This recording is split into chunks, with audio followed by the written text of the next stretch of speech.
Me here, happy as ever. Can't take my joy away, or Paul's joy in Philippians. Listen to what he wrote from prison. Philippians 2, 3-5. Don't be selfish. Don't try to impress others. Be humble, thinking of others as better than yourselves. Don't look out only for your own interests, but take an interest in others too. You must have the same attitude that Christ Jesus had.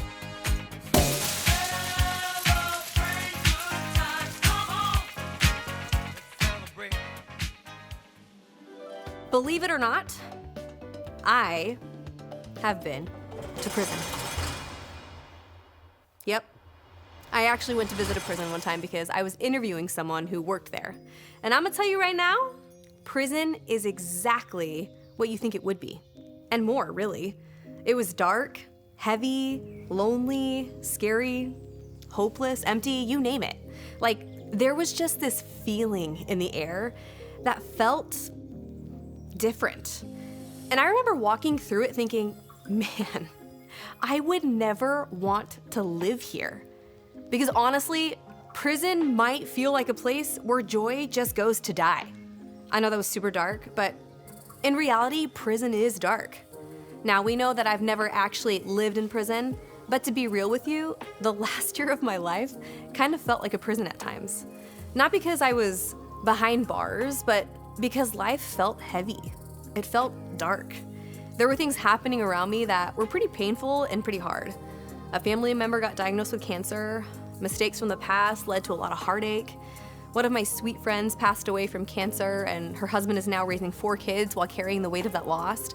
Family members walking through a divorce. And one of my best friends and I, we had distance in our friendship, and that hurt. Gosh, maybe for some of you, your life has felt heavy and dark too.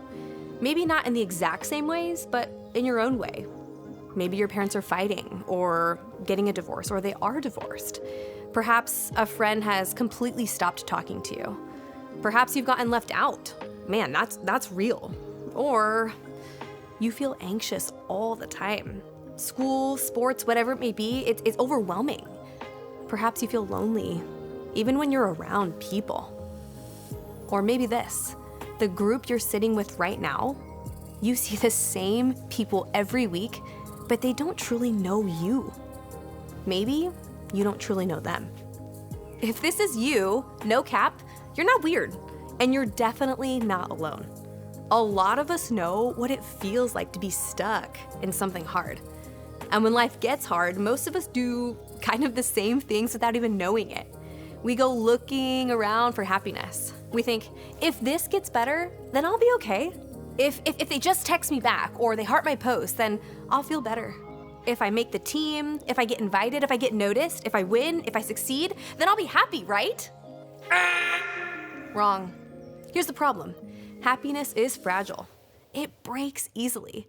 It comes and it goes. It depends on what's happening around us. And if life is hard enough, happiness can disappear really fast. Like a fart in the wind. But joy hits different. Joy is different.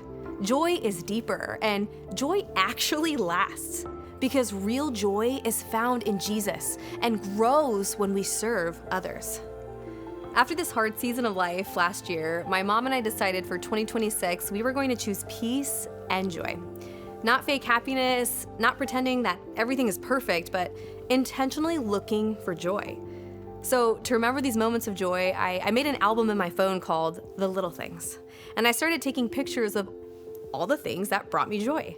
Not massive or life-changing moments, just, well, the little things. Like, there's this bathroom stall at church I always end up in. Some people see a toilet. I see a friendly face greeting my every toilet flush. His name is Jerry, by the way. Thank you, Jerry, for your service. Another picture in this album, I was driving behind a bus one day and saw this.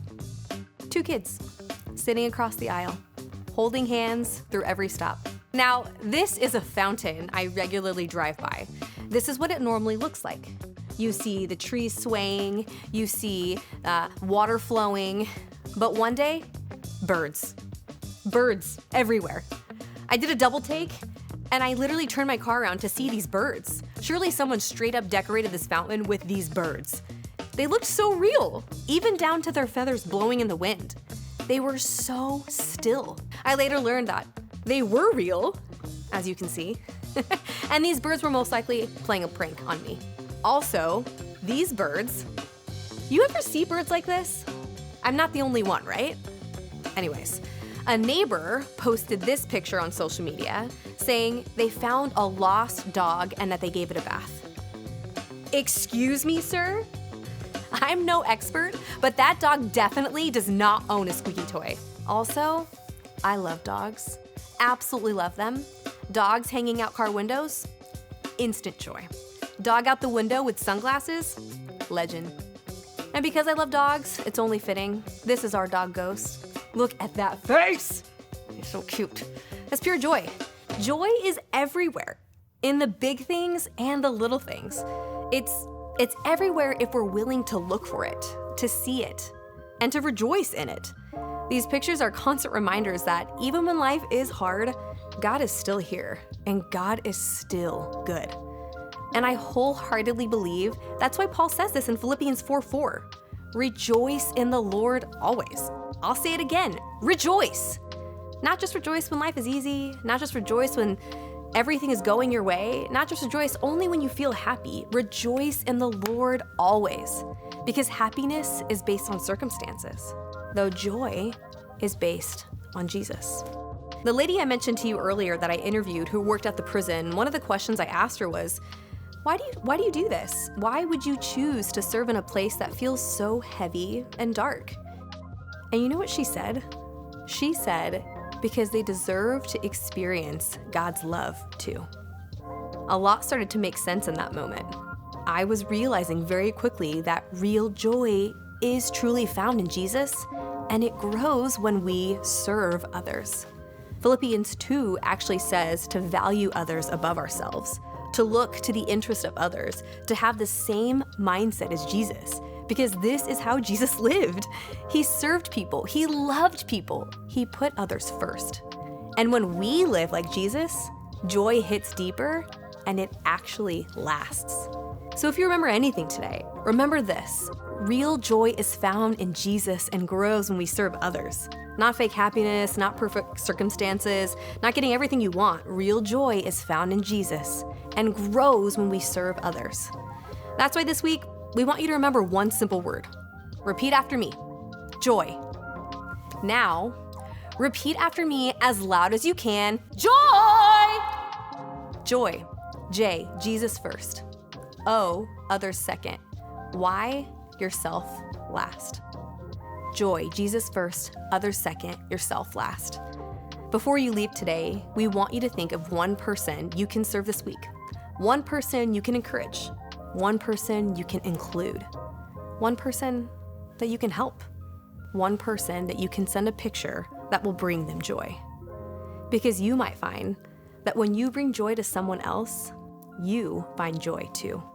And that's the kind of joy that actually lasts.